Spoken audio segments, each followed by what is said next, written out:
Welcome back. Now, it is the puzzle to unlock for every business around the world. How do you increase productivity? Longer hours, financial incentives, better technology? Well, a trial of Indian tea pickers in Assam found the simplest of answers, giving their workforce glasses. Incredibly, it increased productivity by 21%. It's thought if the approach was followed across India's crop industry, it would mean an extra $20 billion in growth. Well, with me here in the studio is the report author and research director of the Clearly campaign, Dr. Graham Mackenzie. And also in our New York studios is Dr. Nalini, Saligram, founder and CEO of Arogya World, a global health charity. Welcome both of you here to the programme. Graham, let me start with you because this is a staggering figure in terms of increased productivity. Just tell me a little more.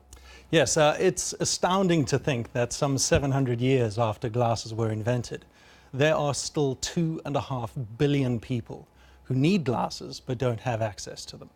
And Clearly and its research partners, including Vision Spring and Orbis International, were interested in finding out what the impact of this might be on productivity and earning potential of farm workers in rural India.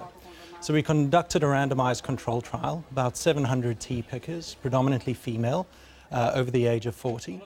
And while I'm sure no one will be surprised to hear that glasses did improve productivity, what was astonishing to us was precisely how much they improved productivity by. As you mentioned, 21% for all workers over the age of 40, but as high as 32% for workers over the age of 50. That's incredible, isn't it? Like a third extra. In terms of the amount of people within that workforce, how many needed glasses? What did it cost to actually give them the glasses that they actually needed? And in terms of the extra earnings, where did that actually go? So yes, an astonishing amount of people need glasses. In this case, it was something as simple as a pair of reading glasses, which cost as little as $1.50. And there was about half of all the workers needed them. And the amazing thing is that this, as you say, this boost in productivity resulted in an increase in earnings for all the workers because they're paid on the amount of tea that they pick. And as you said, if you were to replicate this across the entire agricultural industry in India, it would amount in over $20 billion. Well, I'll come back to that point in a moment. Let's head to New York and bring Nalini in, because your organisation is particularly focused on diabetes. Just tell me why and what actual work you do in this area, particularly in India. So, diabetes and heart disease are two of the non-communicable diseases. Traditionally, we call them chronic diseases, but today we call them NCDs. And the heart disease is the #1 killer in the world. And these diseases are together the top health and development challenge in the country. Diabetes in India is particularly a huge problem. In cities like Chennai, for instance, 50% of the people are either diabetic or pre-diabetic. And diabetes, uncontrolled diabetes, leads to preventable blindness. It is the leading cause of preventable blindness. It leads to kidney disease, foot amputations, heart disease. And really and truly, it is an alarming public health crisis because and with Graham's the people get it very young. Sorry to cut across you, there's a slight time delay on the line, but with Graham's work, you can obviously see the increase in productivity. In a sense, what you're dealing with is the other way round, areas that are lost to the economy. Is there any way of quantifying what diabetes does in terms of how the economy is actually losing from everything you've described? So diabetes hits Indians in their 30s and 40s, at the peak of their productivity, in their working years. So the economic impact is genuinely staggering. And a poor Indian family, 25% of the income is spent on one person with diabetes. So we found that in our 10,000 women study as well. So it's truly staggering economic impact from these diseases. Graham, Graham, Nalini concentrates on scalable solutions. You were talking about that 20 billion figure across other crop industries. I mean, how do you get to that figure? And what exactly, in terms of the loss of sight, how did it help with the tea pickers? What were they missing? So the viewers will not be surprised to hear that over the age of 40, almost everyone needs something like a pair of reading glasses just to improve their near vision.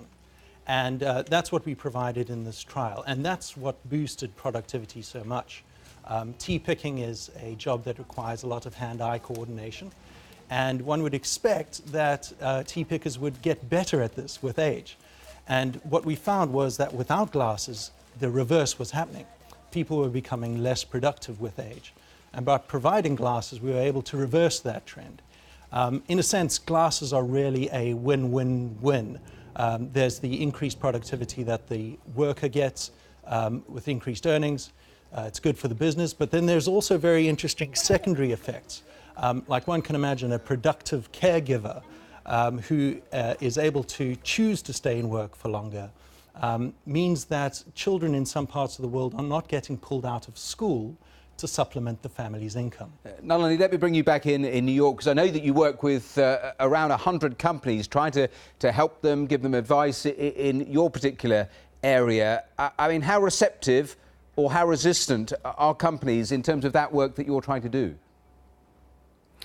So when business leaders see the connection between increased employee health and a better bottom line, they sign up for our program. Our program makes the argument that a healthy workplace means more engaged employees, more competitive advantage in the marketplace, better retention, and better job performance. And so when they buy that argument, they sign up for our process. It's actually very simple. We give them a set of criteria, and we visit them in person and assess them.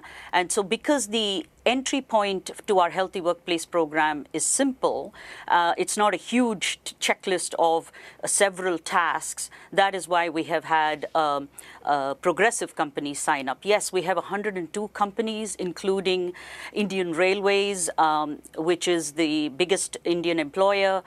We have Quinox, we have Reliance, we have Infosys, Godrej. A number of household names are healthy workplaces of ours. And they together span 2.3+ million people.